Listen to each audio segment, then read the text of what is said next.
आप देख रहे हैं इंडिया न्यूज 24 टीवी। भोपाल के गोविंदपुरा औद्योगिक क्षेत्र के पाक की जमीन आरएसएस को देने का विरोध करने पहुंचे पूर्व मुख्यमंत्री दिग्विजय सिंह एवं अन्य वरिष्ठ नेताओं पर पुलिस ने वाटर कैनन और लाठी चार्ज का बल प्रयोग किया। श्री सिंह ने सरकार को आड़े हाथों लेते हुए कहा कि सरकार किसी को जमीन आवंटन करें उससे हमें क्या आपत्ति है, लेकिन कहाँ की जमीन देना है इसका ध्यान रखना चाहिए था। आज यह जमीन जिस संस्था को दी गई उसने कोई परमिशन नहीं ली है। पूर्व मुख्यमंत्री ने कहा कि गोविंदपुरा क्षेत्र में काम करने वाले मजदूर और कर्मचारी इस बगीचे में पेड़ों की छांव में आराम करते हैं, भोजन करते हैं, ऐसे में पाक की जमीन किसी संस्था को देना न्यायोचित नहीं है। श्री सिंह ने कहा कि कांग्रेस पार्टी की ये लड़ाई मजदूरों के लिए है और आमजनों के लिए हमारा संघर्ष अब इसी तरह जमीन पर दिखाई देगा और कांग्रेस का एक भी कार्यकर्ता पुलिस से डरने वाला नहीं है। नहीं हो पा रही, इसका मतलब है कि यहाँ का मुख्यमंत्री हमारी बात तो करता ही नहीं, आपसे भी बात नहीं करता है। सुन लीजिए, ऐसा है यहाँ तक कि कृष्णा गौड़ ने स्वयं मुझे कहा कि साहब मेरे इलाके में प्रोग्राम हुआ, मुझसे पूछा तक नहीं। तो बात यह है यहाँ की स्थानीय विधायक को जानकारी नहीं। यहाँ के इंडस्ट्रियल स्टेट के 95% लोगों ने मुझे बुला के आमंत्रण देके चाय पिला के मेमोरेंडम दिया है, वो मेरे पास है। और मैंने फिर यहाँ के जो अधिकारी हैं पूर्वाल जी, उनसे बात की। मैंने सतलिजा जी को फोन लगाया, उनसे बात नहीं हो पाई। मैंने सीएम साहब को फोन लगाया, उनसे बात नहीं हो पाई। और कल शाम को 6 बजे से लेकर आज तक अभी तक उन्होंने, मुख्यमंत्री जी ने मुझसे बात करना भी उचित नहीं समझा। तो उनकी मानसिकता हमको समझने आ गई है और इसलिए हमारे पास अब कोई विकल्प नहीं है। आप हमको गिरफ्तार करेंगे, हम तो जाएंगे। धन्यवाद। चोर है।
Govindpura industrial estate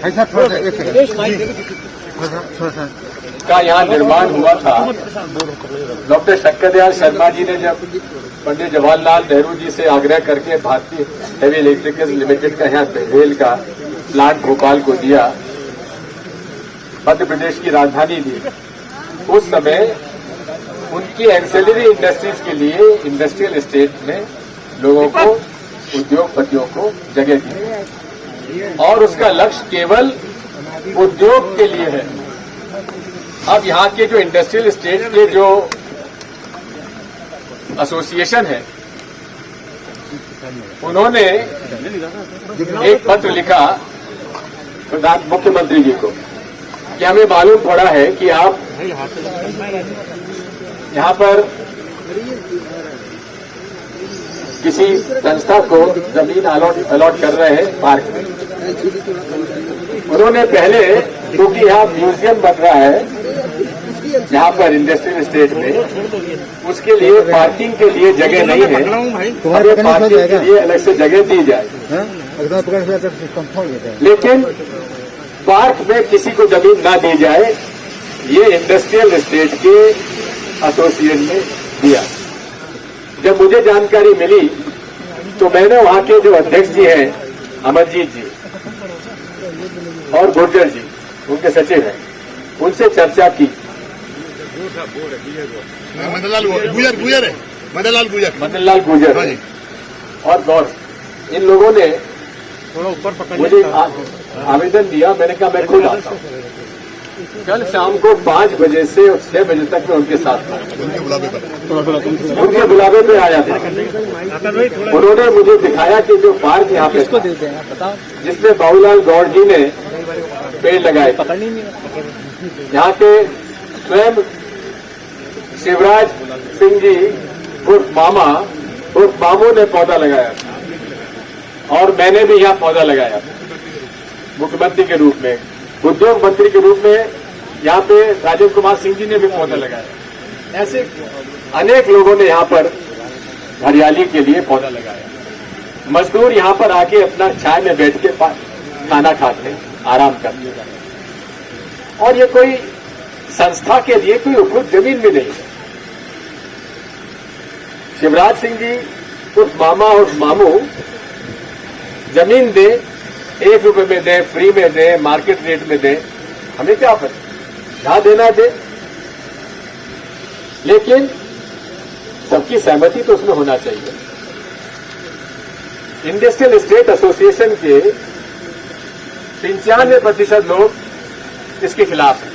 hello, Acharpura में आप इंडस्ट्रियल स्टेट नहीं बना रहे, वहां दे दीजिए, लेकिन ये हद जो और मतलब ये दादागिरी के साथ जो ये काम किया जा रहा है, हम इसका विरोध कर रहे हैं।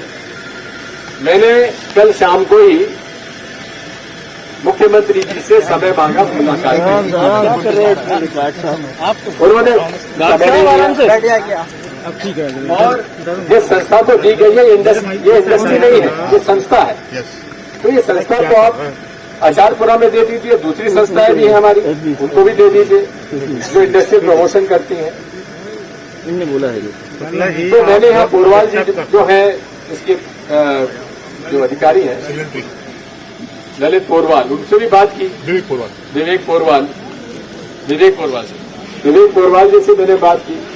उन्होंने कहा हमारी चर्चा चल रही है और हम इसमें कोई हल निकालते हैं। तो हमने प्रशासन से यही कहा कि जब तक हल नहीं निकल जाता तब तक आप इसमें शिलान्यास मत कराइए। स्वयं मुझे बताया गया कि कृष्णा गौड़ जी मुख्य अतिथि, मैंने उनसे बात की। उन्होंने साफ शब्दों में कहा कि हमसे तो इसमें परमिशन भी नहीं ली और मुझे विशेष अतिथि का कार्ड भिजवा दिया कि आप भी आ जाइए। तो ये पूरे तरीके से ये असंवैधानिक है, अनैतिक है और मजदूर और इंडस्ट्री के खिलाफ है। वैसे ही तो इंडस्ट्री कोरोना काल में बुरी तरह से बुरी हालत में है, मजदूर निकाल दिए गए। अभी बीएचईएल में भी मजदूरी कम कर दी गई, उसकी लड़ाई हम अलग लड़ रहे हैं। सर, आप लोग विरोध तो कर रहे थे। इसलिए हमने ये विरोध किया है। न इसमें लैंड यूज चेंज हुआ, न नगर निगम से परमिशन दी गई। हमने जिला कलेक्टर साहब से कहा कि आप लैंड यूज का भी मुझे बता दीजिए और बिल्डिंग परमिशन की इजाजत भी दिखा दीजिए और आप मुख्यमंत्री जी से हमारी मुलाकात करा दीजिए। लेकिन कलेक्टर साहब कहते हैं कि वो अवेलेबल नहीं है। तो भाई किसके लिए अवेलेबल है? केवल चंदाखोरों के लिए अवेलेबल है, केवल दलालों के लिए अवेलेबल है, किसके लिए अवेलेबल है? मैं आज इस अवसर पर कांग्रेस पार्टी की तरफ से हम लोग इंडस्ट्रियल स्टेट एसोसिएशन के साथ खड़े हुए हैं और हम लोग उनकी लड़ाई लड़ेंगे, अदालत में लड़ेंगे, सड़क पे लड़ेंगे, विधानसभा में लड़ेंगे, सब जगह लगेंगे। सर, आपको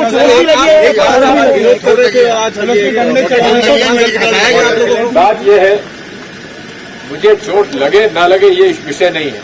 10 चोट लग जाए मुझे फर्क नहीं पड़ता। मेरी लड़ाई है, जनता की लड़ाई है, मजदूर की लड़ाई है। और जब हमने उनसे कहा कि हमें बात करवा लीजिए, तो जब उन्होंने मना कर दिया तो हमने कहा हम ठीक है, हम जाएंगे, हम जीते जाएंगे। तो खैर जो भी हुआ है, हमारी लड़ाई अभी खत्म नहीं हुई। ठीक है, वाटर कैनन चला दी, हाँ थोड़ा सा कान में घुस गया पानी, ठीक है, कोई दिक्कत नहीं, लेकिन हमारी लड़ाई जारी रहेगी। और साथ में हम लोग जब तक ये इंडस्ट्रियल एस्टेट ये एसोसिएशन है वो हमारे साथ है, हम उनके साथ खड़े रहेंगे। और ये शिलान्यास भले ही कर दिया उन्होंने, हम लोग जाके उस शिलान्यास को तोड़ेंगे।